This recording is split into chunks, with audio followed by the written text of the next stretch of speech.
यदि मंगल और शुक्र हुआ जी। तो व्यक्ति मल्टीपल रिलेशनशिप रखेगा।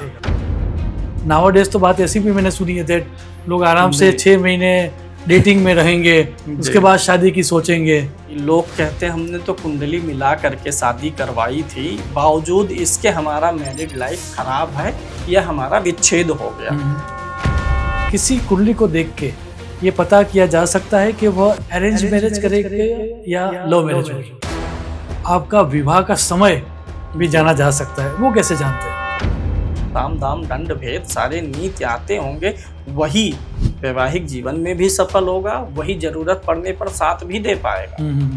अन्यथा दोनों के बीच में काफी मिसअंडरस्टैंडिंग्स हो जाएंगी आज के समय में। मंगल जो दोष देखना था वो तो पुराने जमाने में देखना था, क्योंकि जल्दी लोग मर जाते थे।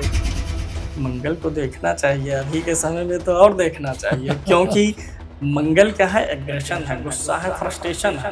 पहले के समय के लोग कम एग्रेसिव थे, आज के समय के लोग ज़्यादा एग्रेसिव है और फ्रस्ट्रेशन में है। तो आज के समय में मंगल तो ज़्यादा एक्टिवेट है। मैं मांगलिक हूँ, मेरी एनर्जी हाई होगी, पर्सनल रिलेशनशिप में मेरी आवाज़ और मेरी टोन हाई रहेगी। मेरी ऊंची आवाज़ किस व्यक्ति को नॉर्मल लगेगी, जो खुद ऊंचा बोलता होगा। नाड़ी दोष नहीं होना चाहिए। शादी हो गई है, डाइवोर्स होना है, उसमें 2 विवाह के योग हैं। अगर 2 विवाह का योग है, कितना भी मिला लीजिए, कोई भी उपाय करिए, वो घटना होगी। सप्तम भाव में राहु को लेकर भी बहुत सारी मिसकंसेप्शन है। राहु बैठा, उनको लगता है या तो वैवाहिक जीवन खराब हो जाएगा, और अगर कोई पुरुष है तो उसे लगता है कि जीवन साथी का चरित्र गड़बड़ होगा। जबकि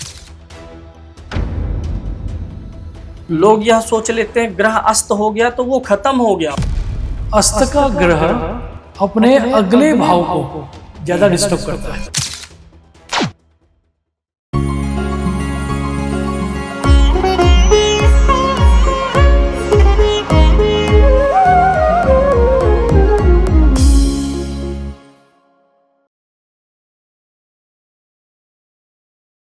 ओम नारायणं पद्मभवं वशिष्ठं शक्तिं च तत्पुत्र पराशरं च व्यासं शुकं गौडपदं महान्तं गोविंद योगीन्द्रमथास्य शिष्यं श्रीशंकराचार्यमथास्य पद्मपादं च हस्तामलकं च शिष्यं तन्तोटकं वार्तिककारमन्यान् अस्मद्गुरुसन्ततमानतोऽस्मि।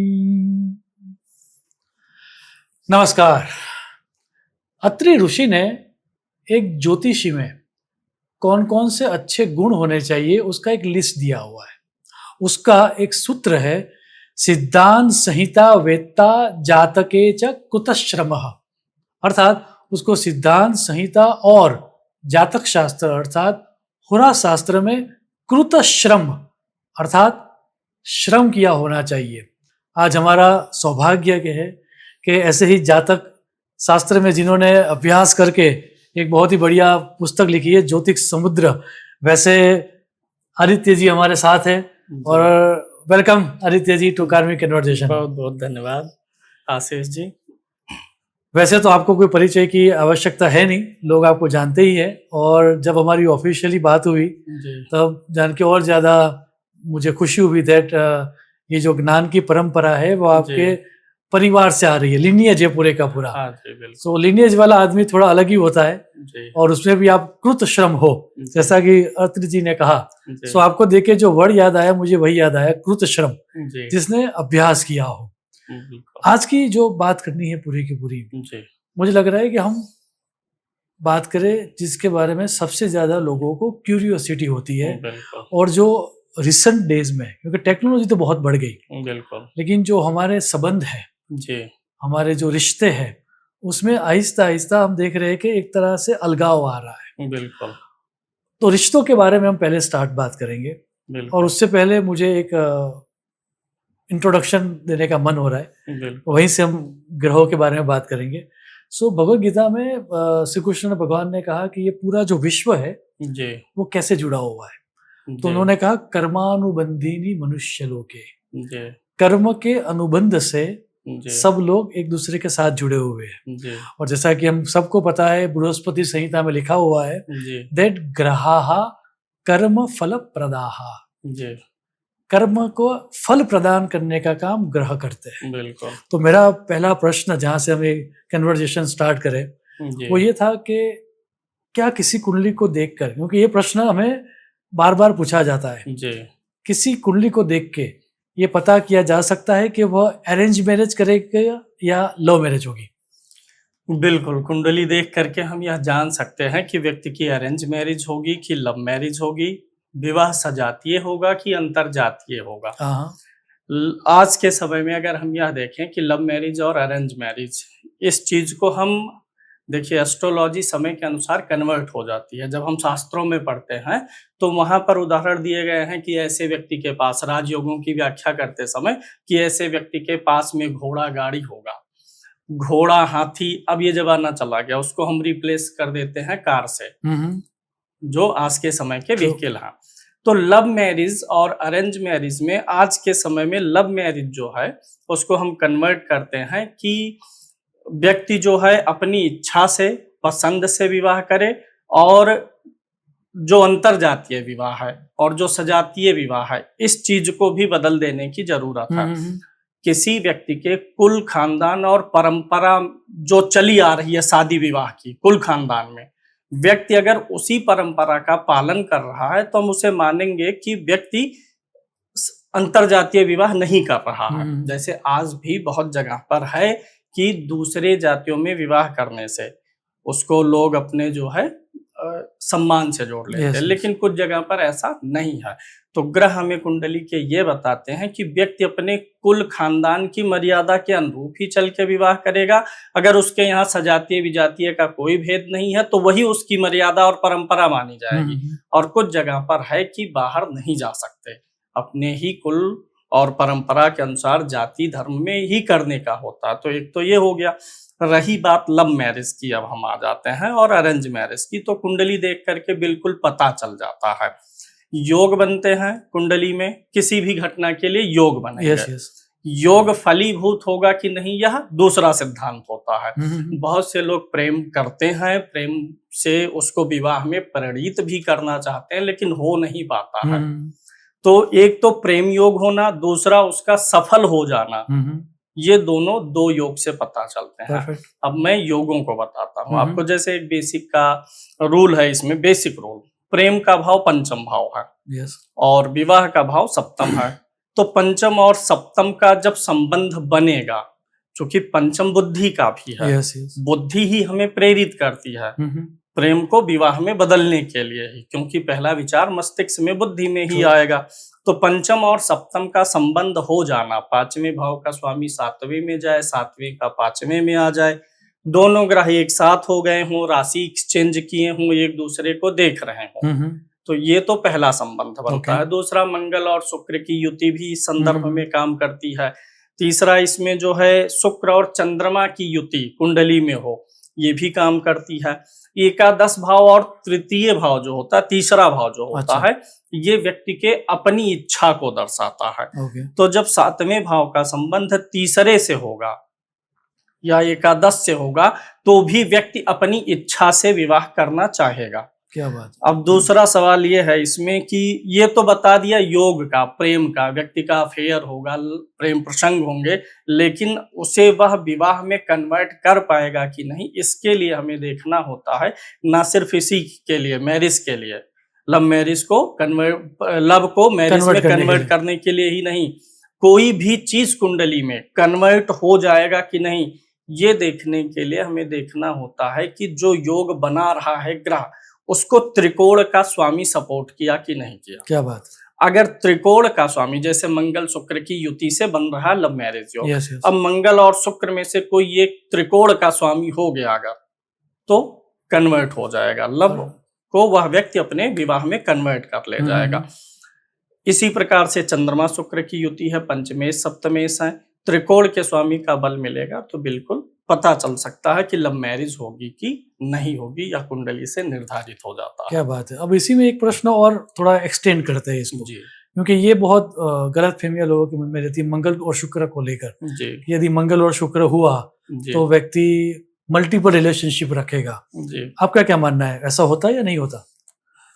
मंगल और शुक्र की युति के बारे में यह चीज तो काफी फेमस है कि अगर मंगल शुक्र की युति है तो उस व्यक्ति के चरित्र को लोग संदेह की दृष्टि से देखने लग जाते हैं। अब इसमें भी कुछ भाव ऐसे हैं, हर भाव में यह परिणाम सेम नहीं आएगा। कुछ भाव हैं उनमें यह परिणाम आ जाता है, जैसे 12th हाउस में जाने पर, क्योंकि 12th हाउस जो है 12वां भाव जो है वो शयन शुक्र का ही है, तो उस भाव में जाने पर यह चीज बन जाती है। 7वें में भी यह चीज बन जाती है। लेकिन इन सारे योगों में हमने देखा है कि अगर गुरु की दृष्टि पड़ती है, गुरु कंट्रोल करता है इन सारी चीजों को। गुरु एक सात्विक ग्रह है, गुरु जो है विवेक का ग्रह है। तो चाहे वो कामाचार हो या कोई भी चीज हो, जिस पे बृहस्पति की दृष्टि जाएगी वहां पर वो विवेक देगा कि क्या करना उचित है, क्या उचित नहीं है। तो मंगल शुक्र की युति देती है, मल्टीपल जो है अफेयर्स दे सकता है, उसको कंट्रोल करेगा गुरु। सबसे बुरी स्थिति तब होती है जब मंगल और शुक्र का नक्षत्र लॉर्ड जो है वह मजबूत बैठा होगा, तो वो कंट्रोल रखेगा। मतलब खाली ये देख करके मंगल शुक्र हो गए तो सब खराब हो जाएगा, ऐसा नहीं है। उनके नक्षत्र लॉर्ड मजबूत हैं कि नहीं है, नक्षत्र लॉर्ड कमजोर होगा तब यह योग ज्यादा इस तरफ प्रेरित करेगा। गुरु की दृष्टि नहीं होगी तब ज्यादा इस तरफ खिंचाव, व्यक्ति का मन भगेगा, उसके अंदर अपनी स्वयं की ही इच्छा रहेगी ये एक साथ कई लोगों के साथ रिलेशनशिप में रहने की। ऐसा भी नहीं है कि एक टूटे तब दूसरे में जाए। लेकिन अगर नक्षत्र लॉर्ड मजबूत है, जुपिटर मजबूत है, दृष्टि है, तो वो कंट्रोल रखता है, व्यक्ति एक के ही साथ में रिलेशनशिप में आगे बढ़ता है। नहीं, मैंने भी मेरे पर्सनल एक्सपीरियंस में काफी लोगों की कुंडली में देखा है कि मंगल और शुक्र हो, और यदि उससे भी स्पेसिफिकली मैंने देखा है, आप थोड़ा रेक्टिफाई करना आपके भी अभ्यास हो, यदि शुक्र के ऊपर गुरु की दृष्टि हो बिल्कुल तो बहुत कंट्रोल में रहता है वो व्यक्ति, और फिर मोस्ट ऑफ द टाइम वो लॉयल भी रहता है अपने पार्टनर्स के प्रति। सो गुरु की दृष्टि से फर्क डेफिनेटली पड़ता है। अच्छा, आपका एक वीडियो हमने देखा था काफी समय से पहले, और तब से मेरी भी ये क्यूरियोसिटी थी कि आपने कुछ कहा था कि आपका विवाह का समय भी जाना जा सकता है, वो कैसे जानते हैं? बिल्कुल जाना जा सकता है। सिर्फ विवाह का ही नहीं, किसी भी घटना का समय हम कुंडली से जान सकते हैं, और लगभग सब में एक ही फार्मूला चलेगा, सिर्फ उस भाव के लिए अप्लाई करना। जहां तक विवाह के समय का सवाल है, इसमें 3 स्थितियां आ जाती हैं। कुछ लोगों का विवाह तो टाइम से हो जाता है, कुछ लोगों का देर से होता है, कुछ लोगों का होता ही नहीं है। तो हर कुंडली में हम विवाह का समय निकाल के नहीं दे सकते हैं। पहले हमें प्रॉमिस देखनी पड़ेगी कि विवाह की प्रॉमिस है कि नहीं, तभी समय निकलेगा। समय निकालने का मूल सिद्धांत है दशा। दशा के माध्यम से और गोचर के माध्यम से हम समय निकालते हैं कि हाँ, ये गोचर इस ग्रह की दशा आ रही है तो ये ग्रह इस भाव में है, भाव का स्वामी है, तो रिजल्ट देगा। लेकिन बहुत बार क्या होता है, उस भाव के स्वामी की दशा आई, भाव में बैठे हुए ग्रह की दशा आई, लेकिन घटना घटित नहीं हुई, क्योंकि घटना की प्रॉमिस ही नहीं है। तो विवाह का समय निकालने के लिए हम सबसे पहले क्या देखेंगे, पहले भाव को। दर्शकों के लिए मैं यहाँ पर बता दूं, जो लोग लिखना चाहें लिख सकते हैं कि सबसे पहले 7वें भाव में बैठे हुए ग्रह को नोट करना है। यह फार्मूला सिर्फ विवाह के लिए नहीं, किसी भी भाव के लिए। घर आएगा कब, गाड़ी कब आएगी, नौकरी कब मिलेगी, सबके लिए अपना सकते हैं। पहले भाव में बैठे हुए ग्रह को नोट कर लीजिए, जितने भी ग्रह बैठे हो सब।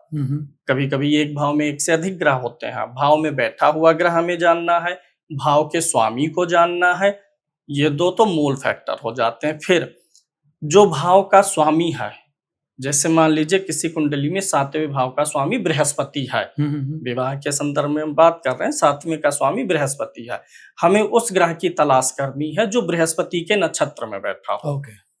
वो भले 7वें भाव पे दृष्टि डाले ना डाले, 7वें में हो या ना हो, उससे नहीं मतलब है। किसी भी भाव के स्वामी के नक्षत्र में जो ग्रह स्थित होता है उसका रिजल्ट दशा में ज्यादा एक्यूरेट आता है। क्या बात है। इस बात के भी बजाय कि भाव में बैठा ग्रह फल दे या ना दे, लेकिन नक्षत्र स्वामी फल दे देता है। दूसरा, हर चीज के लिए एक डिवीजन चार्ट बना हुआ है। विवाह के लिए हमारा डिविजनल चार्ट D9 है।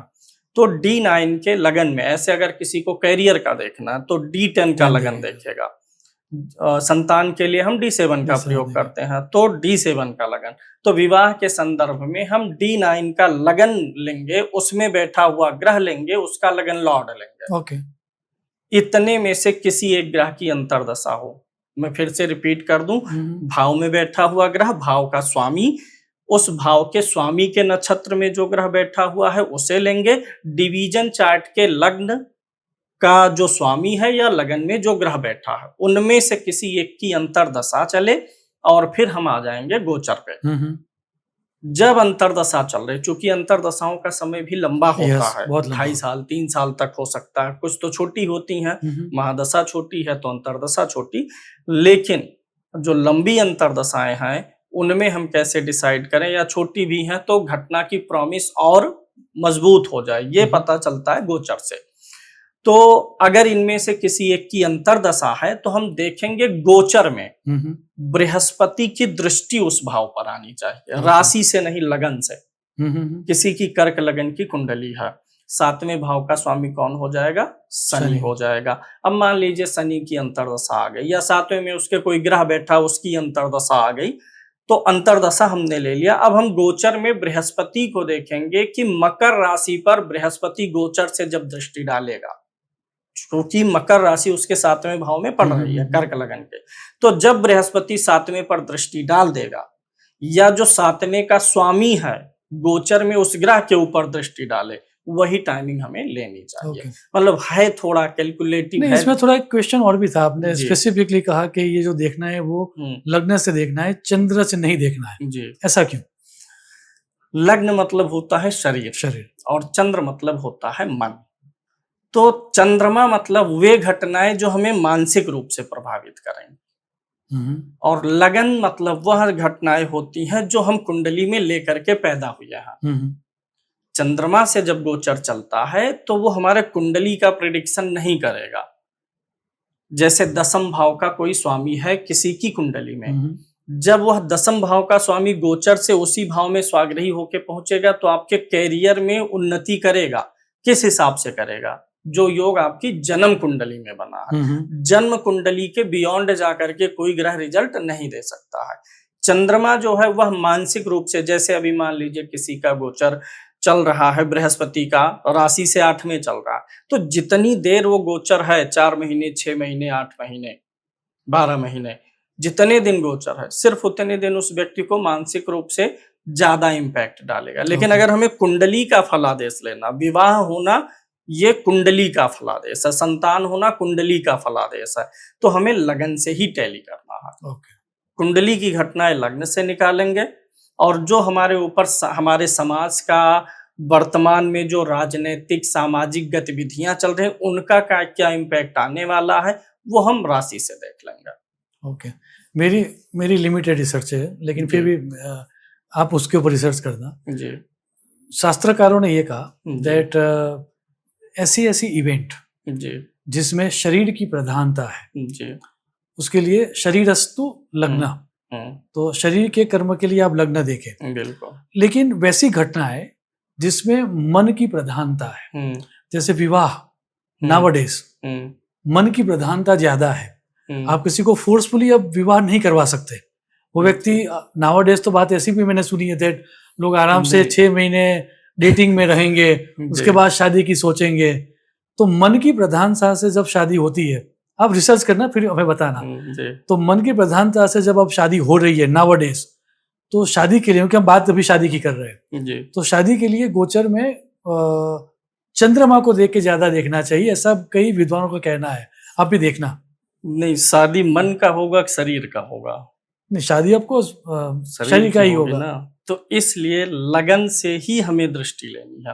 राशि से भी इम्पैक्ट करेगा, लेकिन चूंकि कुंडली का फलादेश लेना है और कुंडली पूरी चलती कहाँ से है? लगन से, तो इसलिए लगन से ही उस भाव की दृष्टि लेंगे।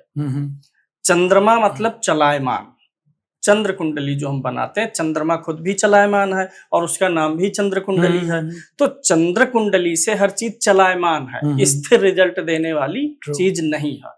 लेकिन शादी विवाह जो हमें अपने कुंडली के आउटपुट लेने हैं, जो हमारी किस्मत में लिखे हैं, कुंडली में लिखे हैं, वो लगन से ही दिखेंगे। क्या बात है। जैसे हमारा किसी से विवाद हो रहा है, ठीक, हम आप आमने सामने बात कर रहे हैं, तो यहाँ हम एक दूसरे को मेंटली ज्यादा टच कर रहे हैं, मेंटली ज्यादा इफेक्ट कर रहे हैं। लेकिन शादी विवाह में किसी से विवाद हुआ, भाई से हुआ, मानसिक रूप से वहां पर मतलब वो घटना हमें चंद्रमा से देखनी है, क्योंकि वहां पर हमारी मानसिकता पर प्रभाव आ रहा है, किसी से विवाद होने पर, किसी से प्रेम होने पे। लेकिन कोई ऐसी घटना जहां संबंध ही जुड़ रहे हैं, तो संबंध दो शरीरों से जुड़ेगा पहले।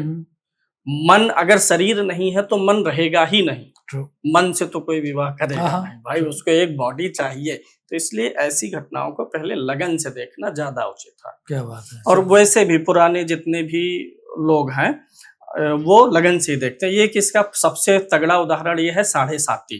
साढ़े साती क्या है? ये एक प्रकार का गोचर ही है। साढ़े साती हमने किस ग्रह के ऊपर से शनि के गोचर को लिया? चंद्रमा के। चंद्रमा के ऊपर से जब जाएगा शनि तो साढ़े साती कहलाएगी।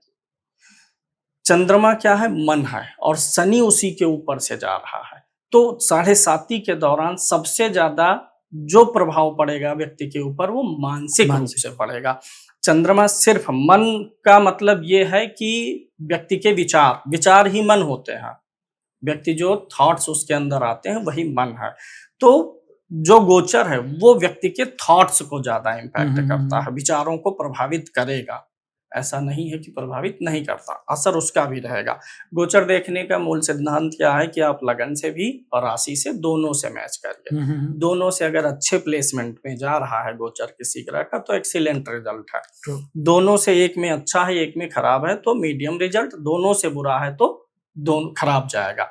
लेकिन इसमें एक की पॉइंट गोचर में, अब चूंकि विषय थोड़ा कुछ और था जा रहा है, लेकिन नहीं सही, आप सही हमें इस पॉडकास्ट का नाम ही है कार्मिक कन्वर्सेशन। जी। उसका मतलब है हम कन्वर्स कर रहे हैं। जी। सो हम एक नदी की तरह जाएंगे, हमें एक कैनाल की तरह नहीं जाना है। आपको जहां जाना है आप जा सकते हो आराम से। अब गोचर में जैसे एक चीज होता है अष्टक वर्ग। हर ग्रह को हर राशि में पॉइंट मिलते हैं। पॉइंट कैसे मिलते हैं? जैसे 9 ग्रह हैं, हर ग्रह एक दूसरे से कुंडली में कुछ दूरी पर स्थित है। yes. अब एक ग्रह जो दूसरे ग्रह से जितनी दूरी पर स्थित है, मान लीजिए एक प्लैनेट आप, एक हम, आप हमसे कुछ दूरी पर स्थित हैं कुंडली में, तो आप जितनी दूरी पर स्थित हैं क्या उससे मुझे कंफर्ट मिल रहा है कि मुझे तकलीफ हो रही है? इस बात को लेकर के मैं आपको पॉइंट देता हूँ। अगर मैं आपकी और हमारी जो दूरी बन रही है उससे मैं कंफर्ट जोन में हूँ तो पॉइंट दूंगा। ऐसे लगन सहित 7 ग्रह पॉइंट देते हैं राहु केतु को छोड़ के। तो जो गोचर हो रहा है, अब विवाह के संदर्भ में ही मैं इसे बता देता हूँ। बृहस्पति की मैंने कहा अंतरदशाएं चलनी चाहिए और बृहस्पति की गोचर में दृष्टि आनी चाहिए। अब बृहस्पति की दृष्टि आ गई 7वें भाव पर। अब बृहस्पति जिस भाव से देख रहा होगा गोचर में, उस भाव में कोई राशि है, उस राशि में अगर अष्टक वर्ग में बृहस्पति को पॉइंट अच्छे मिले होंगे तब प्रॉमिस और भी बढ़ जाएगी बृहस्पति के दृष्टि की। गोचर का बृहस्पति पंचम को देखे और पंचम भाव से जुड़ा हुआ कोई अंतरदशा चल रहा हो तो संतान का योग। लेकिन बृहस्पति की दृष्टि तब और मजबूत हो जाएगी जब बृहस्पति जिस राशि में बैठ के देख रहा है उस राशि में उसे अष्टक वर्ग में अच्छे पॉइंट मिले हों। क्या बात है, इंटरेस्टिंग, वेरी इंटरेस्टिंग। इसी बात को थोड़ा, क्योंकि शादी की बात चल रही है तो एक पॉइंट ये भी लगता है लोगों को, मेरी शादी कितनी नजदीक होगी या दूर होगी, इसका वो कैसा देखते हैं? जी बिल्कुल, बहुत सिंपल सा फार्मूला मैं दे रहा हूँ, दर्शक आजमाएंगे। बहुत सीधा सा साधारण सा सूत्र है। सप्तम भाव में कोई ना कोई एक राशि होगी और सप्तम भाव का स्वामी कहीं जाकर के बैठा होगा, वो भी एक किसी राशि में होगा। राशियां 3 प्रकार की हैं, चर, स्थिर, द्विस्वभाव। सप्तम भाव में चर है, स्थिर है कि द्विस्वभाव है उसे नोट कर लेना है। सप्तमेश जिस राशि में जाके बैठा है वो क्या है, चर, स्थिर, द्विस्वभाव क्या है। अब अगर चर का कॉम्बिनेशन आ गया कि 7वें में चर है और सप्तमेश भी चर में, दर्शकों को समझाने के लिए 1, 4, 7 और 10 ये चर राशि है। बिल्कुल। 2, 5, 8 एंड 11 दैट इज स्थिर राशि है। 3, 6, 9 और 12 दैट इज द्विस्वभाव राशि है। क्या कंटिन्यू। तो अगर सप्तम में चर, सप्तमेश चर में, तो शादी दूर। चर मतलब चलायमान, उसमें मोशन है, गति है, वो दूर निकल रहा, जो गति करेगा वो दूर निकलेगा। तो अगर दोनों का चर का कॉम्बिनेशन है तो ऐसा मान के चलें कि विवाह दूर हो रहा है। स्टेट भी चेंज हो सकता है या जितना व्यक्ति ने इमेजिन नहीं किया, दूरी का भी कोई मानक नहीं है, ये निर्भर करता हमारे इमेजिनेशन पे। ट्रू। व्यक्ति को हो सकता है 60 किलोमीटर की दूरी ना लगे किसी व्यक्ति को, और किसी व्यक्ति को बहुत ज्यादा दूर लगे। ये निर्भर करता है व्यक्ति के अपने संसाधनों पर। सही बात है। संसाधन है तो उसके लिए 50-60-100 किलोमीटर की दूरी नहीं है तो दूरी उसके लिए मायने रखेगी। तो अगर चर चर का कॉम्बिनेशन है तो शादी दूर होने वाली है। चर और स्थिर आ गया तो अब दूरी घट जाएगी, क्योंकि एक चर है दूसरा स्थिर, एक भाग रहा है तो एक खींच रहा है, तो दूरी घट गई। दुई दुई स्वभाव है अगर दोनों की, तो भी बहुत ज्यादा दूर नहीं है, लेकिन आपके शहर के, जिले के, आपका जो डिस्ट्रिक्ट है उसके बॉर्डर लाइन का एरिया टच करेगा। अगर स्थिर स्थिर दोनों में आ गया तो और भी नजदीक हो गया, यानी आसपास में ही कहीं विवाह होना है। यानी इसमें हम वही देखेंगे भाव का जो राशि है, चर स्थिर द्वि स्वभाव और स्वामी का, और उसको मिला लेंगे, इसी से पता चल जाएगा। Very simple and very effective, बिल्कुल फैंटास्टिक। अच्छा, इसी में एक बात और, शादी की बात चल रही है, तो ये सप्तम भाव में राहु को लेकर भी बहुत सारी मिसकंसेप्शन है, आपका क्या मानना है इसके बारे में? ऐसा अक्सर हमने बहुत देखा नहीं है प्रैक्टिकल रिजल्ट में, कि राहु को लेकर के भ्रांतियां तो है। राहु बैठा है तो बड़े उत्सुकता से क्लाइंट पूछते हैं कि राहु बैठा, उनको लगता है या तो वैवाहिक जीवन खराब हो जाएगा, और अगर कोई पुरुष है तो उसे लगता है कि जीवन साथी का चरित्र गड़बड़ होगा, जबकि ऐसा नहीं है। राहु जहां बैठता है उस भाव से संबंधित साम दाम दंड भेद सारी नीतियां सिखा देता है, योग्य बना देता है। लेकिन जब तक राहु पर बुरा प्रभाव नहीं आएगा तब तक अगर हम ये कह दे सातवें का राहु विवाह खराब कर देगा, बिल्कुल ऐसा नहीं है। चरित्र खराब कर देगा, ऐसा बिल्कुल भी नहीं है। उसके ऊपर क्रूर ग्रह का प्रभाव आना चाहिए, पीड़ित होना चाहिए। वैसे राहु ही एक ऐसा ग्रह है जिसे क्रूर ग्रह की दृष्टि बहुत अधिक पीड़ित नहीं कर सकती है। क्या बात है। क्योंकि राहु को जो है अर्धकायम महावीर, पराशर जी ने वीर्यवान नहीं कहा है, महावीर्यवान कहा है। यानी महावीर्यवान मतलब वह है जो अपनी सीमा से बाहर जाकर के रिजल्ट दे सके। सारे ग्रह वीर्यवान है, ये महावीर्यवान है। तो इसमें दो चीजें देखते हैं कि अगर राहु ज्यादा कई प्राप्त ग्रहों की दृष्टि में आ जाए, राहु का नक्षत्र लॉर्ड पीड़ित हो, अच्छा, ये कॉन्सेप्ट बहुत अच्छे से काम करेगा। अगर राहु सातवें में है, उसका नक्षत्र लॉर्ड 6, 8, 12 में गया या नीच का हुआ, तब वो खराब करेगा, मैरिड लाइफ भी खराब करेगा और चारित्रिक दोष भी दे देगा। मैंने तो उल्टा भी देखा है, सप्तम यदि सप्तमेश आपका अच्छा है जी, और यदि 7th हाउस में राहु है जी, तो मैंने देखा है कि उस तरह उनका लग्न जीवन काफी अच्छा रहता है ऑन द कंट्री, क्योंकि थोड़ा बहुत मैनिपुलेशन मैरिड लाइफ में भी चाहिए, तो वो मैनिपुलेशन वाली बातें उनको आ जाती है या उनके पार्टनर को आ जाती है, क्योंकि नाउअडेज स्ट्रेट फॉरवर्ड होके कोई रिलेशनशिप टिक नहीं सकती, थोड़ा बहुत मैनिपुलेशन रिलेशनशिप में चाहिए।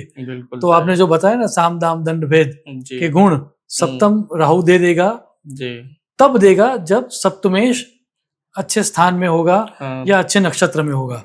ये हमारी, मैंने ये देखा है जी। बिल्कुल, एक्चुअली क्या है कि अब आज का दौर ऐसा है कि वैवाहिक जीवन हो या अपने पार्टनर का हेल्प ही करना हो लाइफ में, उसकी समस्याओं में, तो वही व्यक्ति कर पाएगा जिसको सारी नीतियां आती हों, साम दाम दंड भेद सारे नीति आते होंगे, वही वैवाहिक जीवन में भी सफल होगा, वही जरूरत पड़ने पर साथ भी दे पाएगा। अन्यथा दोनों के बीच में काफी मिसअंडरस्टैंडिंग्स हो जाएंगी आज के समय में। सही बात है। किस समय पर कितना बोलना है, नहीं बोलना है, अभी कोई बात कहनी है, नहीं कहनी है, ये सब सेंस तो राहु देगा ना। सही बात। शादी की ही बात आगे बढ़ाते हैं। अच्छा, कुंडली मिलाप को आप करना चाहिए या नहीं करना चाहिए, पहले तो बताइए। बिल्कुल, इसमें देखिए कुछ लोग, ये चीज काफी धारणा बन चुकी है कि लोग कहते हैं हमने तो कुंडली मिला करके शादी करवाई थी, बावजूद इसके हमारा मैरिड लाइफ खराब है या हमारा विच्छेद हो गया। कुंडली मिलाना इस बात का कोई भी मतलब आपको गारंटी नहीं दे रहा है कि सारे गुण मिल गए, 36 के 36 ही मिल जाए तो आपकी मैरिड लाइफ अच्छी रहेगी, इस बात की कोई गारंटी नहीं है। इसमें हम पहले क्या देखते हैं, कुंडली के योग। अब अगर किसी की कुंडली में 2 विवाह के योग बने हैं तो 36 के 36 गुण मिले, उसका 2 विवाह होना है। गुण मिलान का अर्थ क्या है कि दोनों के एलिमेंट मिलेंगे, तत्व मिलाए जाते हैं। अब अगर कुंडली में 2 विवाह के योग भी हैं, डाइवोर्स भी होना है और राशि मित्रता है, लगन मित्रता है, एलिमेंट मिल रहे हैं, दोनों देवगढ़ के हैं, अब एक देव होगा एक राक्षस होगा, तो अगर कुंडली में डाइवोर्स का योग है, अलग भी होना है, तो वो राक्षस वाला उस देव वाले को पीड़ित करके रख देगा। सही बात।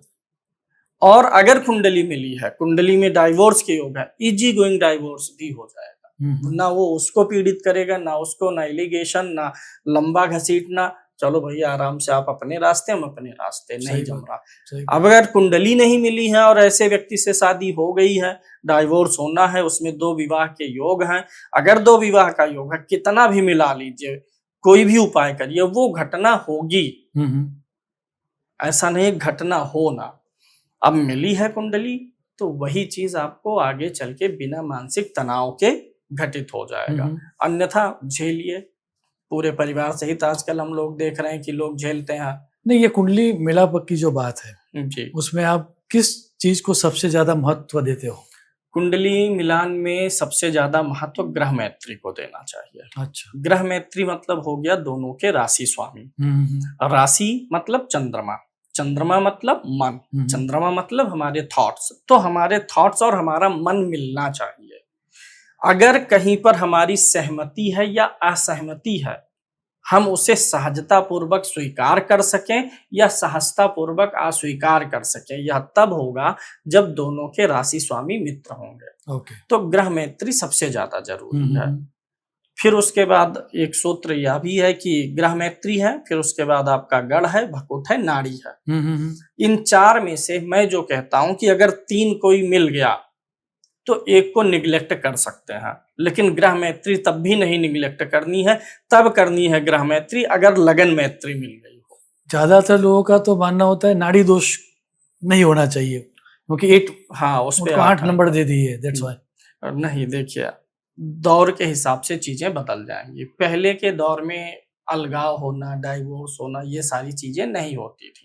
मेन कंसर्न होता था संतान का उस समय पर और सेहत का। लेकिन आज के समय में मेन कंसर्न है दोनों के आपसी तालमेल का।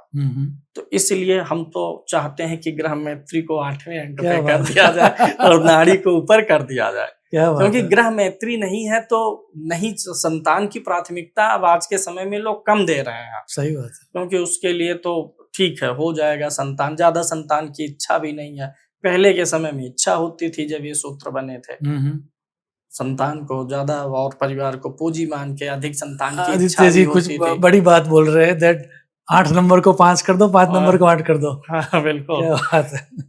क्योंकि अच्छा, एक और सूत्र हमने पढ़ा था, आई थिंक परंपरागत श्लोक है जी, न केवलम गुण मेलापक विवाह निर्णायकम लग्न सप्तम शुक्र गुरु सर्वम मिलित्वा विचार्यतम।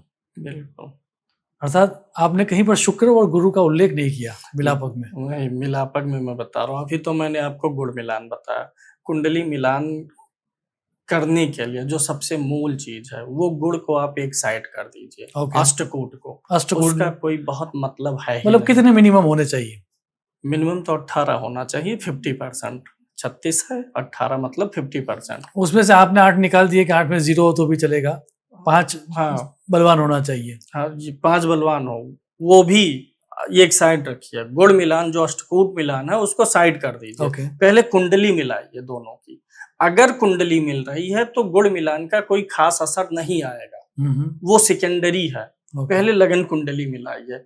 अब अगर एक की कुंडली में सप्तम खराब है, तब उसका विवाह, जिसका सप्तम ठीक ठाक है, जिसका अच्छा दिख रहा है, उसके साथ मत करिए। दोनों को समान ऊर्जा से मिलाइए। अगर किसी के 7वें भाव में अग्नि तत्व का ग्रह मिल रहा है तो अगले को भी अग्नि तत्व का ग्रह ढूंढिए 7वें भाव में, क्योंकि आग को आग ही काटेगा। ऐसे अगर एक कुंडली मांगलिक है, एक नान मांगलिक है, बहुत सारे लोग, पहले के समय में ऐसा ज्यादा होता था, लोग पंचांग से देख लिए और सिर्फ नाम से मिला देते थे। राशि का अक्षर लेते थे, पहला अक्षर, और गुण मिला दिया, बोल दिए 22 गुण 28 गुण मिल गया, शादी कर सकते हैं। लेकिन उस तरीके से मिलाने पर ये तो उनको नहीं पता चला कि कोई एक मांगलिक है कि नॉन मांगलिक है, सप्तम में कैसी ऊर्जा चल रही है, एक के दूसरे के क्या ऊर्जा। आग और पानी को मिलाएंगे तो क्या होगा? तो विस्फोट होगा। तो हमें यही चीज कुंडली से पहले मिलानी है। अगर इसके 7वें भाव में जल तत्व की प्रधानता है तो वहां भी हम जल तत्व के एलिमेंट को, जल को ग्रहण करेगा। पृथ्वी तत्व ले लीजिए या जल तत्व ले लीजिए। आग अगर है तो आग का थोड़ा वायु से अच्छा चलेगा, दोनों एक दूसरे को वो उसको प्रज्वलित कर। लेकिन अगर जल तत्व लेंगे तो वो दूसरे को बुझाने का, एक दूसरे को नष्ट करने का काम करेंगे। दूसरी चीज मंगल का मिलान कर लीजिए, अब एक मांगलिक एक नॉन मांगलिक हुआ तो वहां भी समस्याएं आ जाती अब ये हैं। भी बहुत बड़ी समस्या नाउअडेज, क्योंकि हमें भी आती है, आपको भी शायद आती होगी जी कि मंगल जो दोष देखना था वो तो पुराने जमाने में देखना था, क्योंकि जल्दी लोग मर जाते थे वगैरह वगैरह वगैरह। अब मंगल को इतना देखने की जरूरत नहीं है, हालांकि मैं मानता हूँ कि देखना चाहिए। जी आपका क्या मानना है? मंगल को देखना चाहिए, अभी के समय में तो और देखना चाहिए क्योंकि मंगल क्या है, एग्रेशन है, गुस्सा है, फ्रस्ट्रेशन है। पहले के समय के लोग कम एग्रेसिव थे, आज के समय के लोग ज्यादा एग्रेसिव है और फ्रस्ट्रेशन में है। तो आज के समय में मंगल तो ज्यादा एक्टिवेट है। मंगल और राहु आज के समय के सारे काम देख रहे हैं हम। मांगलिक मिलान इसलिए जरूरी होता है, देखिए मंगल क्या करता है, व्यक्ति की एनर्जी को हाई करता है। मांगलिक व्यक्ति जो होगा उसकी एनर्जी हाई होती है। अब इसको एक ऐसे सीधे एक दिमाग में ये भी आता है कि अगर एक व्यक्ति मांगलिक है, उसकी एनर्जी हाई है, अगर वह एग्रेसिव नेचर का है, तब तो उसका विवाह जो है शांत नेचर वाले से होना चाहिए, तभी तो उसका सहेगा नहीं। एग्रेसिव नेचर को एग्रेसिव नेचर ही बर्दाश्त करता है। एक फौजी से एक फौजी ही लड़ेगा। दूसरा रीजन ये है, मान लीजिए मैं ऊंची आवाज में बात करता हूँ, मंगल मेरा एक्टिवेट हुआ, मांगलिक लोगों की एनर्जी हाई होती है, वो चाहे पहले भाव का मंगल हो, चौथे का, सातवें का, आठवें का या 12वें का। मैं मांगलिक हूँ, मेरी एनर्जी हाई होगी, पर्सनल रिलेशनशिप में मेरी आवाज और मेरी टोन हाई रहेगी। मैं तेज बोलूंगा, ऊंची आवाज में बोलूंगा। अब आप ये सोचिए, मेरी ऊंची आवाज किस व्यक्ति को नॉर्मल लगेगी? सही बात। जो खुद ऊंचा बोलता होगा, जो खुद ऊंचा बोलता होगा उसको ऊंचा सुनने की आदत भी रहेगी। आपकी टीम ने जो आपका वीडियो जो हमें भेजा था जी, उस वीडियो में आपने अपनी कुंडली समझाई थी जी, मुझे याद है, कर्क लग्न है आपका और मकर उच्च का मंगल है आपका, सप्तम भाव में। सही बात। तो ये एलिमेंट मैच करना कुंडली से ज्यादा जरूरी। रही बात कि आज के समय में मंगल, अच्छा यहाँ पर एक प्रश्न है जी, शास्त्र में ये कहा कि यदि मंगल के सामने मंगल हो तो भी चलेगा और यदि वहां पर शनि हो तो भी चलेगा, उसमें आपका क्या मानना है? शनि और राहु दोनों चलेंगे। अब इसमें थोड़ा और गहराई तक जाना पड़ेगा। ये जो नियम है, मान लीजिए एक वर की कुंडली में मंगल चौथे घर में है, तो सबसे बढ़िया परिहार है कि कन्या की कुंडली में चौथे भाव में शनि या राहु आ जाए। ये सबसे बढ़िया परिहार यही है। ये क्या है परिहार? परिहार मतलब क्या होता है? परिहार मतलब होता है कि रास्ता निकाला गया है, उपाय निकाला गया है, एग्जैक्ट चीज ना होना। जैसे जब हमारे पास कोई साधन नहीं उपलब्ध होता है तो हम उसका जुगाड़ निकालते हैं कि चलो ये नहीं है तो ऐसे जुगाड़ कर लेते हैं, गिलास नहीं है तो हाथ से पानी पीते हैं, तो ये उसका अल्टरनेट हो गया। तो मंगल के स्थान पे राहु या शनि को लेना हम क्या कर रहे हैं? अल्टरनेट, परिहार निकाल रहे हैं, जुगाड़, उपाय निकाल रहे हैं। उपाय किसी भी चीज का काम करेगा कि नहीं करेगा ये निर्भर करता है। ये उदाहरण से मैं देता हूं, मान लीजिए किसी की साइट है या कुछ भी है, एक यही जो हम पहने हैं यही है, या कोई दूसरी चीज है जिसे हम घर ही है इस्तेमाल कर रहे हैं, रहना चाह रहे हैं, हम चाहते हैं इस घर को हम रिनोवेट करा लें, शर्ट फटी है उसको हम सिल के इस्तेमाल कर लें, तो फटा है जो शर्ट उसको सिलना ही क्या हो गया? परिहार हो गया। yes. लेकिन वो परिहार कब काम करेगा? जब उस कपड़े में दम रहेगा तब। कपड़ा ही जर्जर हो चुका हो अगर, तो एक जगह अगर हमने उस पे धागा लगाया है तो फिर दूसरी जगह से फटेगा। तो ये जो परिहार का नियम है, ये सारे परिहार को, मंगल के प्रभाव को इम्पैक्ट जाएगा कुंडली के किस भाव पर? सातवें पर, विवाह पर ही तो जाना है। तो ये जो मूल कपड़ा है वो सातवां भाव है, यानी सप्तमेश अगर मजबूत है तभी ये परिहार का नियम लगाइए। अगर ये घर हमें चलिए कमजोर है, हम रेनोवेट कराएंगे इसका परिहार, लेकिन तब जब इसका फाउंडेशन बचा हो, न्यू टिकी हो, तब रिनोवेट, नहीं तो इधर करेंगे उधर से फिर लीकेज शुरू हो जाए। बहुत बढ़िया, बहुत बढ़िया, बड़ी बात बोल दी उन्होंने।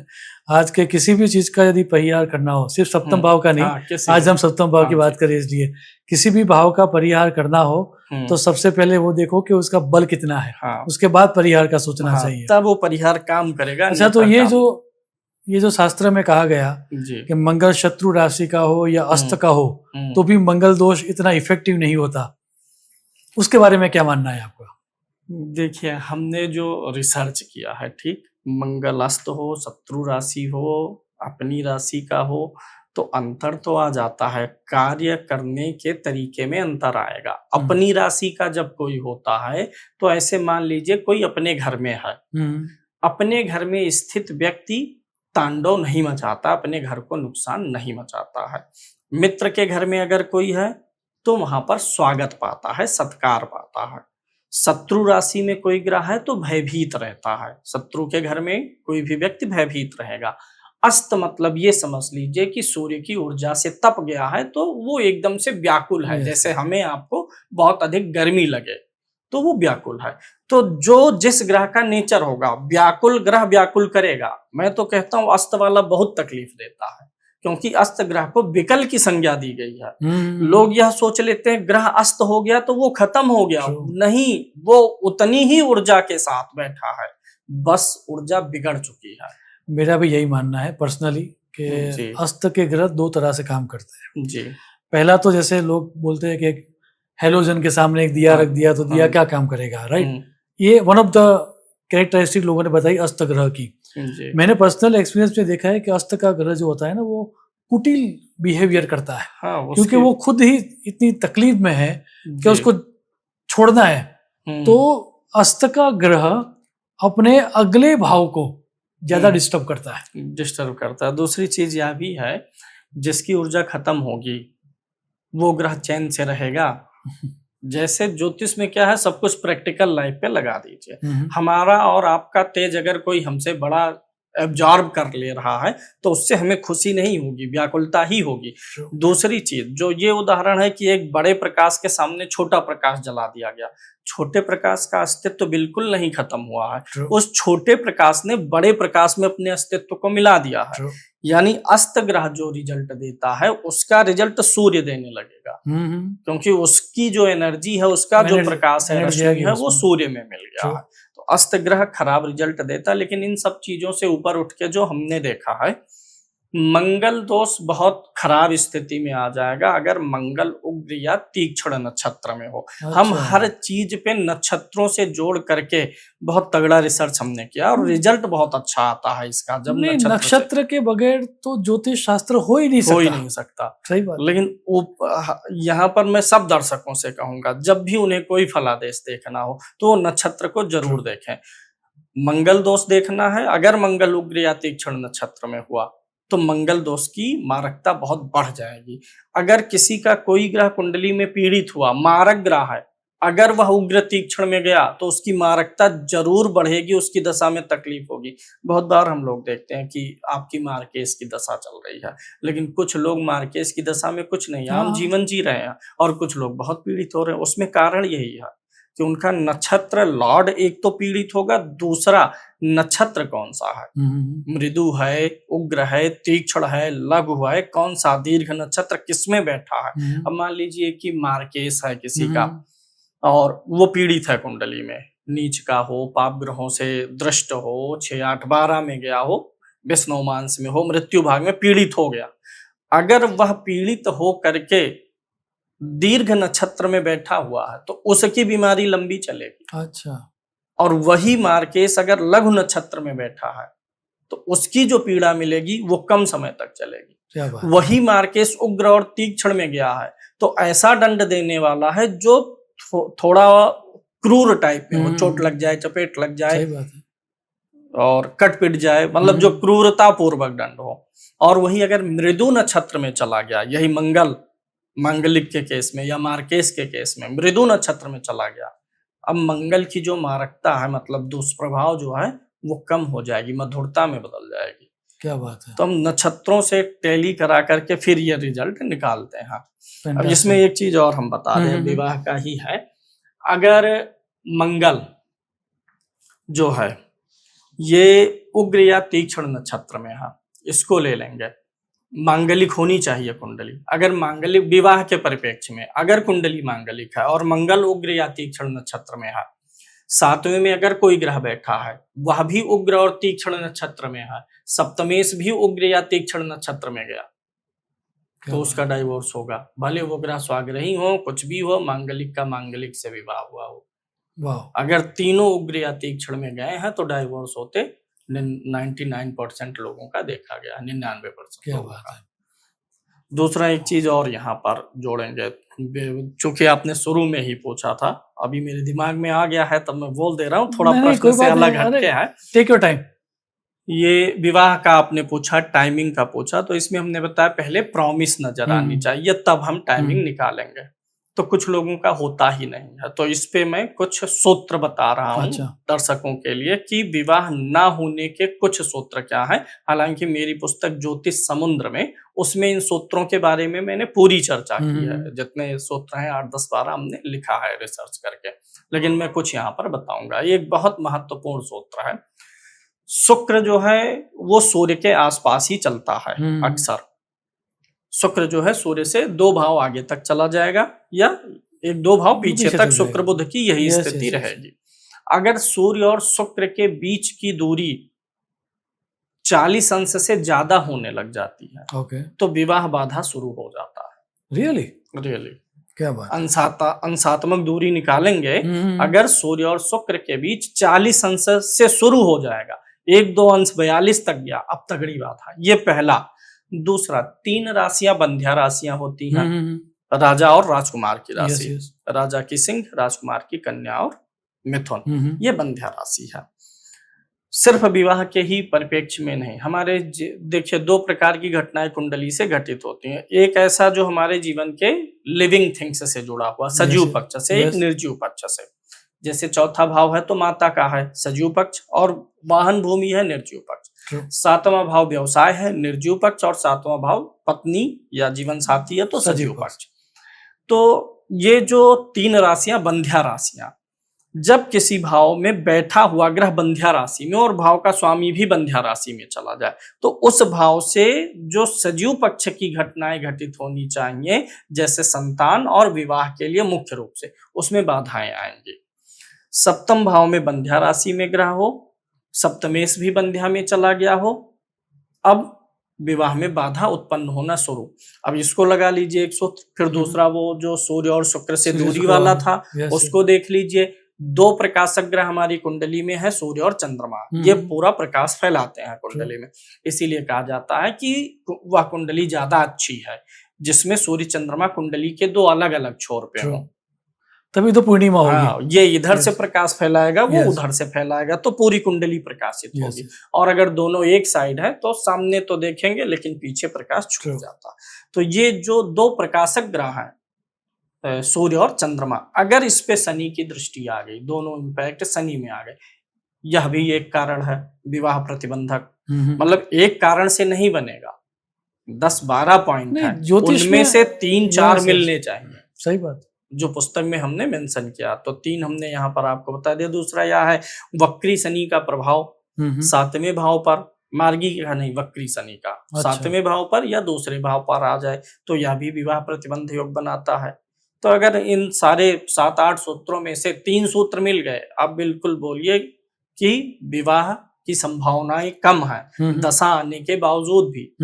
अगला व्यक्ति पूछता है, पंडित जी आ गई दशा तब भी नहीं विवाह हो रहा है, तो उसको पहले से बता देना चाहिए कि देखिए भैया, आपके कुंडली में विवाह प्रतिबंधक योग लागू है, दशा आ रही है, हो भी सकता है, नहीं भी हो सकता है। सही बात, क्योंकि प्रतिबंधक योग है, इसलिए मैं आपसे वादा नहीं करूंगा विवाह होगा। गोचर वगैरह मिलाएंगे, रेमडी कुछ, अक्सर आजकल तो ज्यादातर लोग रेमडी चाहते ही हैं, रेमेडी ही चाहते हैं, कंसल्टेशन करेंगे, रेमेडी लेंगे, लेकिन रेमेडी का अर्थ ये नहीं है कि वो हमेशा काम ही करेगी। हर क्षेत्र में सक्सेस और फेलियर रेशियो हर क्षेत्र में, मेडिकल फील्ड में भी है, 100 हार्ट ऑपरेशन हो रहे हैं तो 100 के 100 सक्सेसफुल नहीं है। इसके भी योग होते हैं कि कौन सी रेमेडी सक्सेसफुल होगी या नहीं होगी, आप कहिए तो नहीं, डेफिनेटली, व्हाई नॉट। कौन से ग्रह की रेमेडी सक्सेसफुल है, नहीं होगी, हम करें उपाय ना करें, इस पे भी एक लॉजिक बनता है 3 प्रकार की राशियां हमारे पास हैं, चर, स्थिर, द्विस्वभाव। चर मतलब जो मूवेबल है। अगर कोई परेशानी चर राशि में स्थित ग्रह के कारण आ रही है तो उसकी रेमेडी तुरंत काम करेगी, क्योंकि वो ग्रह बैठा ही चर में है, वो मूव होने के लिए बैठा ही है, बस हमें उसको थोड़ा सा बल देना है। तो उस ग्रह के लिए किया गया दान, जप, ये सब तुरंत काम कर जाएगा। द्विस्वभाव वाले में क्या है, द्विस्वभाव है, चर भी स्थिर भी, मतलब मोशन में है लेकिन बहुत स्लो में है, भारी है, तो उसमें हमें थोड़ा ज्यादा एफर्ट लगाना पड़ेगा, यानी उसकी रेमेडी जब हम करेंगे तो हमें देर से रिजल्ट आएगा। क्योंकि वो द्विस्वभाव में है, चर स्थिर दोनों में है, तो थोड़ी समय तक स्थिरता बनाए के रखेगा, फिर वो चर में आ जाएगा। लेकिन जो ग्रह स्थिर में ही बैठे हैं उनके उपाय जल्दी काम नहीं करते हैं, बहुत देर से रिजल्ट देंगे, या हो सकता है एक बार की रेमेडी में काम ना हो, उसको व्यक्ति के प्रारब्ध पे छोड़ा जाता है। अपने हाथ में देखिए रेमेडी करना है। ट्रू। हम आप कर क्या सकते हैं, बता देंगे ये चीज गड़बड़ है, इसकी ये रेमेडी है। रिजल्ट जब हम ईश्वर पे छोड़ते हैं तब हमें रिजल्ट मिलता है। जब हम ये सोचते हैं हमने तो ये कर दिया, ये दान कर दिया, 11 किलो चावल कर दिया, या कुछ भी हमने कर दिया, अब रिजल्ट नहीं है, तब नहीं आता है। करके भूल जाइए, रिजल्ट आएगा। दूसरा एक इसमें और एक कॉन्सेप्ट है, एक होती है लगन कुंडली, एक चलित कुंडली। अगर कोई कॉम्बिनेशन, हम अक्सर रेमेडी बुरे कॉम्बिनेशन के लिए ही करते हैं, अगर कॉम्बिनेशन लगन में है लेकिन चलित में ब्रेक हो गया है तब रेमेडी काम कर जाएगी। अगर लगन में भी वो कॉम्बिनेशन, जैसे चंद्रमा राहु है, तो व्यक्ति कंफ्यूज होगा, डबल माइंडेड होगा। चंद्रमा मतलब मन, राहु मतलब पर्दा, तो हमारे आत्मा और मन के बीच में राहु रूपी पर्दा आ गया है, जिससे हम हमारी आत्मा और मन दोनों अच्छे से कनेक्ट नहीं हो पाते। अब अगर इस राहु चंद्र की रेमेडी करनी है तो ये दोनों कॉन्सेप्ट लगा करके पता चल जाएगा पक्का कि ये तुरंत काम करेगी रेमेडी की नहीं। अगर लगन में है, चलित में ब्रेक हुआ है, तब काम कर जाएगा।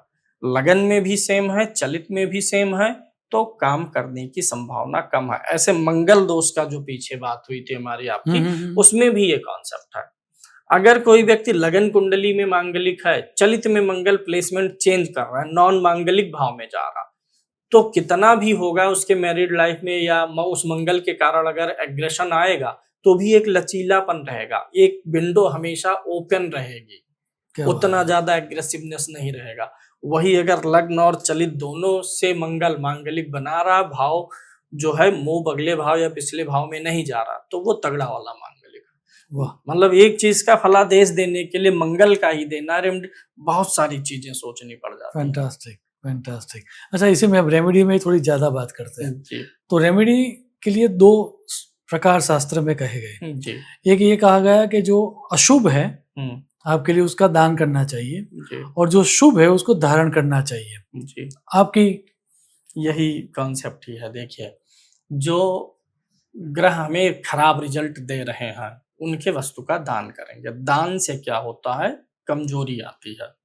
अगर हम ब्लड डोनेट करें तो उतने समय के लिए कमजोरी आएगी ना, उतना ब्लड निकलने से। कोई कुछ भी डोनेट करता है, आपके पास मान लीजिए 1000 रुपए है, आपने 10 डोनेट किया, तो कमजोरी हुई कि और मजबूती हुई? सही बात। 10 रुपए की कमजोरी आई ना, तो दान करने से कमजोरी आती है। हर ग्रह का एलिमेंट हमारी बॉडी में ही है।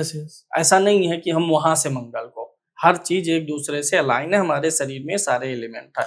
तो जब हम अपने हाथ से, अपने विचारों से, चूंकि हम दान करेंगे तो एक मन में संकल्प बन जाता है कि मैं ये चीज इसलिए दान कर रहा हूँ, तो वही जो मानसिक संकल्प होता है, उसी संकल्प से उस ग्रह की एनर्जी ट्रांसफर हो जाती है, लेने वाले के पास जाएगी, देने वाले के पास से चली जाएगी। जो ले रहा उसका बढ़ेगा। पहले मेरे पास 10 रुपए नहीं थे, आपके पास 1000 थे, 10 आपका कम हुआ, मेरे पास 10 आ गया। तो अशुभ ग्रहों के लिए दान करना है, जो खराब रिजल्ट दे रहे हैं, इससे उनका बल घटेगा। स्टोन पहनने से बल बढ़ेगा। अब अगर हम खराब ग्रह के लिए स्टोन पहन ले, जो हमारे लिए अच्छा फल नहीं कर रहा है, उसका स्टोन पहन लेंगे तो वो और भी खराब रिजल्ट देगा। भाई, हम अपने दुश्मन को अगर घी खिलाएंगे तो वो ज्यादा और बलवान होकर के और तगड़ा प्रहार करेगा। पहले उसका एक प्रहार जितना असर करता था और ज्यादा करेगा। तो स्टोन तो बहुत सोच समझ के पहनना है, जो लाभ दे। स्टोन में मेन कॉन्सेप्ट यह है कि वह जिसका स्टोन हम ले रहे हैं उसकी लगन से शत्रुता ना हो। स्टोन पहनने से हमें लाभ मिलेगा, धन का लाभ मिल जाएगा, व्यवसाय का लाभ, प्रसिद्धि का लाभ, तमाम प्रकार के लाभ। लेकिन इन सारे चीजों की कीमत शरीर तो नहीं हो सकती ना, कि हम अपने सेहत से समझौता या शरीर से समझौता करके चले धन कमाएं। भाई अपंग कर देगा स्टोन, आपको डिप्रेशन में डाल दिया, तब ये तो थोड़े दिन तक अच्छा लगेगा, फिर पूरी जिंदगी खराब। तो रत्न में हमें ये हमेशा देखना है कि लगन का मित्र है कि नहीं है, राशि का नहीं देखना है। क्या बात है। क्योंकि अगर स्टोन दुष्प्रभाव डालेगा तो पहले किस पे, शरीर पे डाल दिया, चोट चपेट लग गई, भिड़ गए, नीलम कोई पहन लिया, कोई पुखराज पहन लिया, पता चला अचानक मिस हैपनिंग हो गई कुछ। तो लगन का मित्र है कि नहीं ये देख लेना है। स्टोन हमेशा ग्रह के बल को बढ़ाएगा, तो जो ग्रह आपको अच्छा रिजल्ट देने वाला उसका पहनिए। अब इसमें भी एक प्रश्न होता है, क्योंकि नाउअडेज रत्नों में भी कई प्रकार आ चुके हैं जी। कुछ लोग कल्चर्ड या फिर हीटेड की बातें भी करते हैं, तो नेचुरल पहनना चाहिए या फिर ट्रीटेड या हीटेड भी रिजल्ट देता है? हीटेड ट्रीटेड क्या है, आजकल जो चल रहा है मार्केट में, हीट और ट्रीट करके उसको सुंदर बना दिए। उसकी कीमत भी ज्यादा लोग देने के लिए तैयार हैं, क्योंकि हीट ट्रीट है, सुंदर दिख रहा है, उनको तो पता नहीं नेचुरल वाले में स्टोन में अंदर धारियां रहेंगी, उतना वो चमक नहीं रहेगा, उनको पसंद भी नहीं आएगा। तो पहना तो दोनों जा सकता है, लेकिन वास्तव में अगर ज्योतिषीय लाभ लेना है, क्योंकि ये स्टोन जो है लोग इसके लिए भी पहन रहे हैं आजकल ना, श्रृंगार के लिए, ज्वेलरी टाइप में भी पहन रहे हैं। लेकिन अगर एस्ट्रोलॉजिकल पर्पज है तो आपको नेचुरल लेना चाहिए। हीटेड ट्रीटेड से ज्यादा बेहतर काम करेगा। हीटेड ट्रीटेड में क्या है, हीटेड ट्रीटेड वाला अगर आप 12 कैरेट का पहन रहे हैं तो नेचुरल वही काम 7-8 कैरेट में करेगा, क्योंकि उसमें तो ग्लास फिलिंग है, इसमें तो पूरा स्टोन है। ट्रू जी। सो मंत्र जाप कहाँ पर बैठता है इन सब में?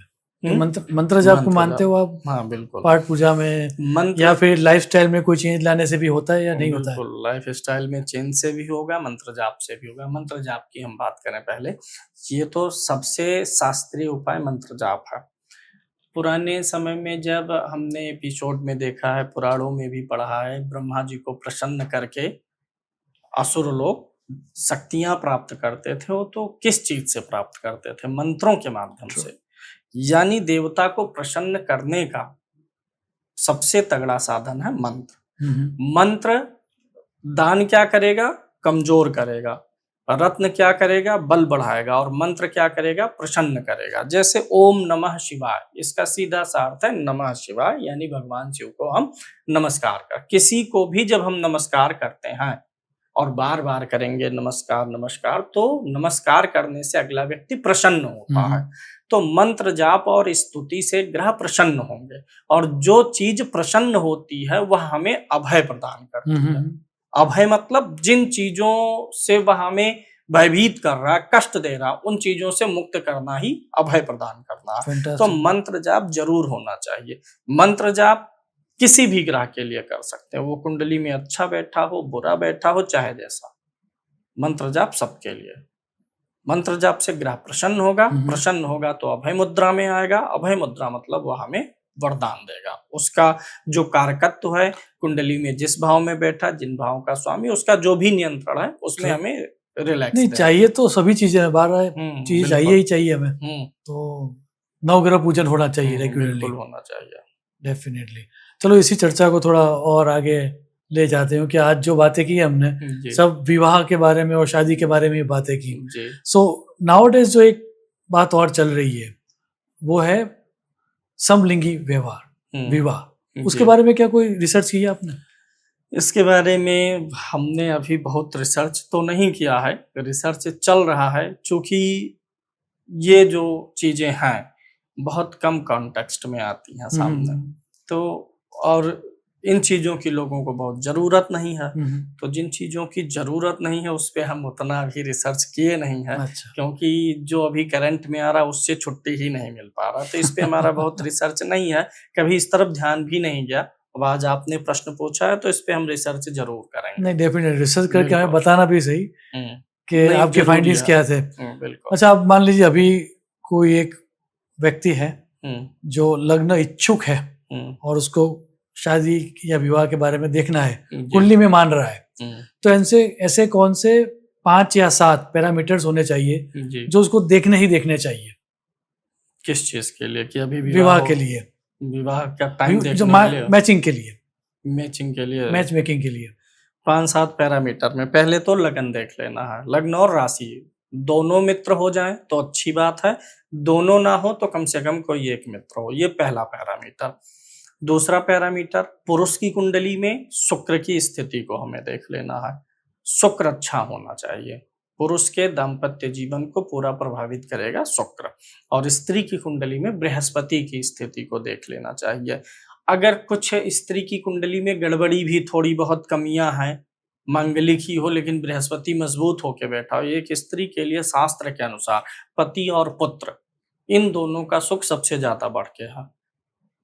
और इन दोनों का कारक कौन है? बृहस्पति। अगर बृहस्पति अच्छा है तो उस स्त्री को अपने पति और पुत्र का सुख मिल रहा है। और पुरुष की कुंडली में अगर शुक्र अच्छा है तो वह अपनी पत्नी से प्रेम करेगा और तभी वैवाहिक जीवन टिकना है। तो एक तो लगन राशि में स्त्री, दूसरी इधर शुक्र की स्थिति, उधर गुरु और शुक्र का रिलेशनशिप, दोनों स्थितियां अच्छी हो। तीसरी एक मंगल को देख लेना है। कुछ लोग कहते हैं कि 28 साल के बाद मंगल दोष खत्म हो जाता है, नहीं होता है। जितने हम कुंडली ले लेते हैं, मान लीजिए ऐसे कि हमारे पास 500 कुंडलियां हैं, उन 500 कुंडलियों में 100 लोगों की कुंडली मांगलिक है और उनका मान लीजिए केस चल रहा है डाइवोर्स का। मंगल दोष के, हर मंगल दोष में डाइवोर्स का केस नहीं होता, मिलान हो जाता तब नहीं होता, लेकिन मान लेते हैं अगर किसी कारण से मांगलिक दोष के नाते पति पत्नी का अलगाव विच्छेद का चल रहा है केस वगैरह, और उनको हम जाकर के कोर्ट से वेरीफाई करें तो सब 28 के ऊपर के केस निकलेंगे। सबकी उम्र क्या बात है होगी ना। अब आज जिस समय में विवाह हो रहा है 26, 27, 28 साल में, तो अगर 28 साल में मंगल दोष खत्म होता तब तो उनका केस खत्म हो। उन दोनों को तो वापस आकर के फिर से एक दूसरे को हार पहना के कहना था सॉरी गलती हो गई, लेकिन अब सारे केस ही इसलिए गलत है। पहले के समय में बाल विवाह होता था, 12-14 साल की आयु में विवाह हो जाता था, तो 28 साल एक लंबा पीरियड हो जाता था। मंगल शारीरिक ऊर्जा का ही तो कारक ग्रह है, तब तक शारीरिक ऊर्जा हास हो जाती थी। तब उस केस में ये सेंस थोड़ा सा ठीक लगता है कि 28 साल की उम्र तक मंगल दोष खत्म, क्योंकि 12, 14, 15 में विवाह, पति अब तो 28, 27 में विवाह ही हो रहा है। तो एक तो मंगल दोष का मिलान कर लेना है। इसके बाद में दूसरा एक चीज जो हमने ऑब्जर्व किया है, स्त्री की कुंडली में अगर शनि चंद्रमा एक साथ हैं, कई कॉम्बिनेशन होते हैं विवाह को बनाने और बिगाड़ने के। अगर शनि चंद्रमा एक साथ हैं स्त्री की कुंडली में तो यह भी वैवाहिक जीवन को असंतुष्टि से भरता है। तो इसका भी हमें काट उधर देख लेना है कि अगले में शनि चंद्रमा की स्थिति अच्छी होनी चाहिए। दोनों इधर शनि चंद्रमा एक साथ हैं तो उधर बिल्कुल साथ ना रहे। दोनों में जहर अगर घुलेगा तब वैवाहिक जीवन बर्बाद हो जाएगा। तीसरी चीज 7वें भाव की स्थिति देख लेनी है। एक तो योग ही देख लेना है कि अगर किसी कुंडली में द्विविवाह, अक्सर होता क्या है, सांप फेयर हम आपको बता रहे हैं, दर्शक भी जानेंगे। हमसे जो अक्सर हम लोगों से एस्ट्रोलॉजर से जो लोग कंसल्ट के लिए आते हैं वो कोई एक पक्ष होता है, वर या वधू। तो जो कंसल्टेशन के लिए आता है हम उसका फेवर करते हैं। उसका फेवर मतलब अगर लड़की की मान लीजिए लड़का पक्ष कोई आया है और लड़की की कुंडली सारे गुण मिल गए सब, लेकिन 2 विवाह के योग है, तो हम लड़के वाले को बता देते भैया सब ठीक है लेकिन विवाह नहीं करना है क्योंकि इसमें 2 विवाह के योग है। तो ये योग भी चेक कर लेने हैं। अगर वही लड़की पक्ष आता है, उसकी कुंडली में ऑलरेडी 2 विवाह के योग हैं, तो अब 2 विवाह के योग हैं तो होगा, हमारे मना करने से ऐसा नहीं है कि वो शादी ना करे, होना है। तो हम लड़की वाले पक्ष को उस हिसाब से रेमेडी करके और कुछ ऐसी कुंडली मिला के देते हैं ताकि बाद में अधिक परेशानी ना आए। तो फेवर भी लेना पड़ता है कि लड़का पक्ष है कि लड़की पक्ष है, उस प्रकार से उनको रिलीफ देना। तो यही इन्हीं चीजों को मिलाना है। लग्न राशि मिला लेना है, इधर शुक्र को, उधर बृहस्पति को, सप्तम भाव को, और वैवाहिक जीवन को प्रभावित करने वाले कौन कौन से दोष बन रहा। अगर कोई कुंडली मांगलिक भी है और विष दोष भी बन गया है, तब अब जो शुरू में हमने पूछा कि मंगल दोष के परिहार का नियम, मंगल के स्थान पे शनि मिल जाए, अब मांगलिक भी है विष दोष भी है, अब परिहार नहीं काम करेगा क्योंकि अब उसी चीज को 2 जगह से पीड़ित किया जा रहा है, एक ग्रह हैंडल नहीं कर पाएगा। वैसे तो आज पॉडकास्ट का नाम कुछ अलग जी सोचा था, जी लेकिन जिस तरह से हमारी बातें चल रही है मुझे लग रहा है जी कि पॉडकास्ट का नाम रहेगा शादी और विवाह के लिए पॉडकास्ट, राइट? अच्छा, बिल्कुल लेकिन अब इसमें इंटरेस्टिंग बात और ऐड करते हैं। जी आपके पास भी वैसे केसेस आते होंगे दैट जी हस्बैंड और वाइफ को कोई समस्या नहीं है, हम्म लेकिन वर्क आवर्स के कारण वो लोग अलग हो रहे हैं, जी या फिर वो दोनों परफेक्ट है लेकिन परिवार में समस्या है इसलिए वो अलग हो रहे हैं, जी या फिर संतान नहीं हो रहा है इसलिए जी वो अलग हो रहे हैं। जी सो डिवोर्स का रीजन कैसे तय होता है? डिवोर्स का रीजन देखिए कई कारण इसमें देखे जाते हैं और कई सारे ग्रहों को देखना पड़ेगा, किसी एक ग्रह से इसमें जजमेंट तो नहीं कर सकते हैं। बेसिकली आप ये समझ लीजिए, विवाह हमारा 7वां भाव है और विवाह के बाद की जो स्थिति होती है उसमें दूसरा और 8वां भाव बड़ी भूमिका निभाएगा। 8वां इसलिए क्योंकि 8वां 7वें से सात दूसरा दूसरा है। दूसरा भाव होता है पूंजी का, तो वैवाहिक जीवन की जो पूंजी है वो 8वां भाव है। और किसी भी चीज की पूंजी क्या होती है, हमारी आपकी पूंजी क्या है जीवन की? परिवार है, कुटुंब है, ये पूंजी सबसे बड़ी पूंजी यही होती है। द्वितीय भाव से लगन से ही मैं बात कर रहा हूँ, लगन कुंडली में द्वितीय भाव से कहा गया वाणी का विचार यस, होगा, धन का विचार होगा और कुटुंब का। परिवार क्यों? का। वाणी व्यक्ति की बहुत बड़ी पूंजी है, अगर इसे व्यक्ति ना संभाले तो या तो खुद पिटेगा या दूसरे को पिटवा देगा, इसीलिए वाणी को भी वहां शामिल किया गया। कुटुंब हमारी एक बहुत बड़ी पूंजी है, सिर्फ द्वितीय भाव धन के संदर्भ में नहीं, जो भी चीजें हमारे जीवन में एक पूंजी के रूप में, द्वितीय भाव पारिवारिक संस्कार का भी है, तो संस्कार भी तो एक पूंजी ही है ना। तो किसी भी भाव से द्वितीय भाव उस भाव की पूंजी है। तो सप्तम हो गया, सप्तम से द्वितीय यानी अष्टम, इस भाव का रोल बहुत तगड़ा होगा। अगर किसी का अष्टम पीड़ित है तो ससुराल के लोग इंटरफियर खूब करेंगे, पति पत्नी में नहीं दिक्कत रहेगी, सास से, ननद से, ससुर से, या किसी ना किसी भी प्रकार से वहां से डिस्टरबेंस आएगा। कौन करेगा? कौन सा ग्रह बैठा है, उसका कारकत्व क्या है। मंगल है तो भाई समान व्यक्ति, देवर वगैरह हो गए।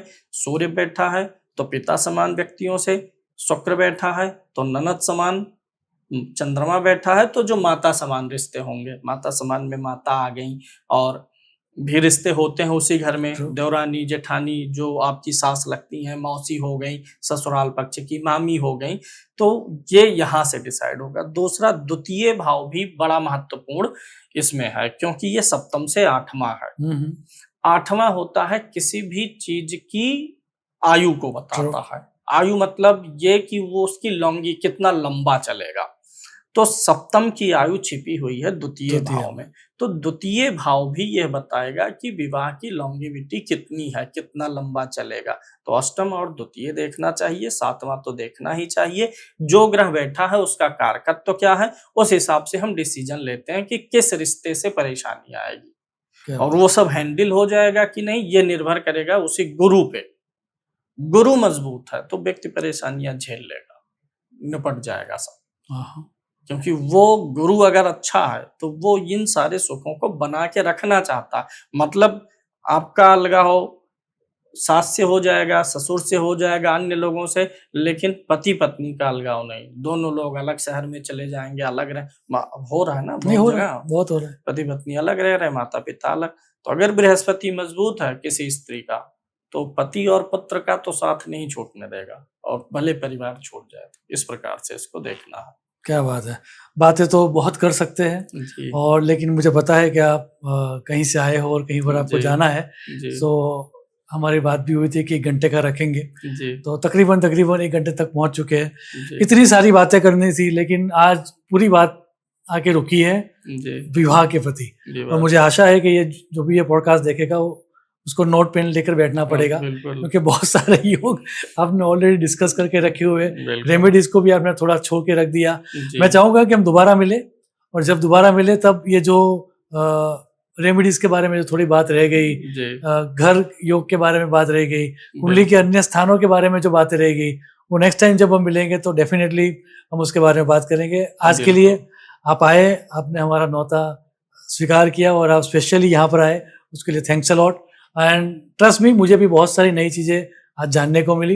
It's going to be a wonderful podcast for दोस्त जी, जिनको आगे जाके विवाह करनी है या फिर विवाह के सुख को बचाना है। बिल्कुल क्योंकि एक बड़े विद्वान का एक कोट था, जी, उनका ये कहना है, the future of mankind ji, don't lie in better human invention ji, but in better human relations. Very good, एकदम इन्वेंशन तो होते रहेंगे, सत्य, जी, लेकिन मनुष्य को चाहिए संबंध, बिल्कुल, जो आज बिखर रहे हैं। जी, तो आज का ये पॉडकास्ट उनके लिए काम में आएगा, और किस बिल्कुल, तरह से कॉम्बिनेशन करना चाहिए जी, ताकि अपने संबंध को वो बचा पाए, वो भी वो समझ पाएंगे। जी, thanks a lot for coming, मिलते रहेंगे। जी, बिल्कुल, धन्यवाद।